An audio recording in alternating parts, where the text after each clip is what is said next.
राजनीतिक जीवन में अर्थात प्रजा का शासन करने में आपका मार्ग हमें कैसे जागरूक कर सकता है? शासन ना करके। कृपया विस्तार से समझाएं। पहला भाव जो आपको आपके अंतर से खोना है वो है आपका अपना शासक भाव, और जो भाव आपको अपने अंतर में जगाना है वो है मैत्री, पिता, भ्राता का भाव।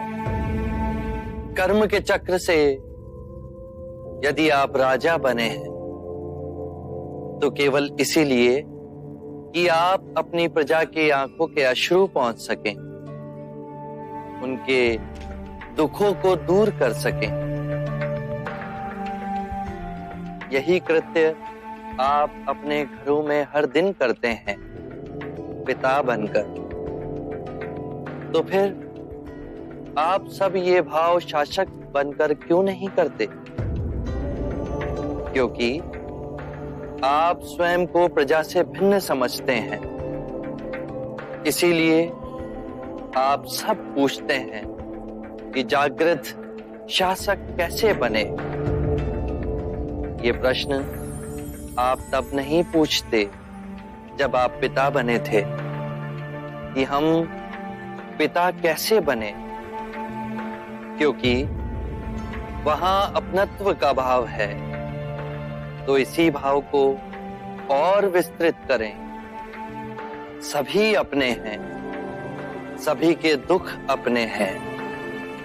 सबको न्याय और आनंद देने का जो ये मार्ग आप सबको प्राप्त हुआ है उसे व्यर्थ ना गवाएं।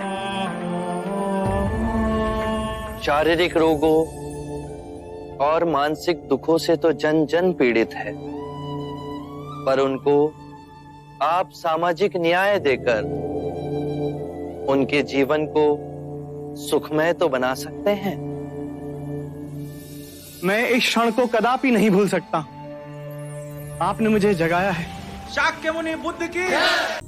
अज्ञान ही दुख, भ्रम, चिंता को जन्म देता है। लोभ, क्रोध, अभिमान, दुविधा, ईर्ष्या, भय इसी अज्ञान की संतान है। माया का खेल विपरीत का है, दो रूपों का है। मध्य में ही रहो, धूमकेतु तारे की तरह। ना शरीर को सुखाओ, ना उसकी वासना को चारा खिलाओ। मध्य में ही केंद्रित रहो। जब हम माया के द्वैत रूप को पहचान लेते हैं तब सब दुख, चिंता समाप्त हो जाती है। तब हमारे अंदर प्रेम और स्वीकृति का भाव जागृत होता है, जो मूल में एक ही भाव है। इस ज्ञान के बाद हम किसी से घृणा नहीं करते, ऐसे व्यक्ति से भी नहीं जो हमसे क्रूरता करता है,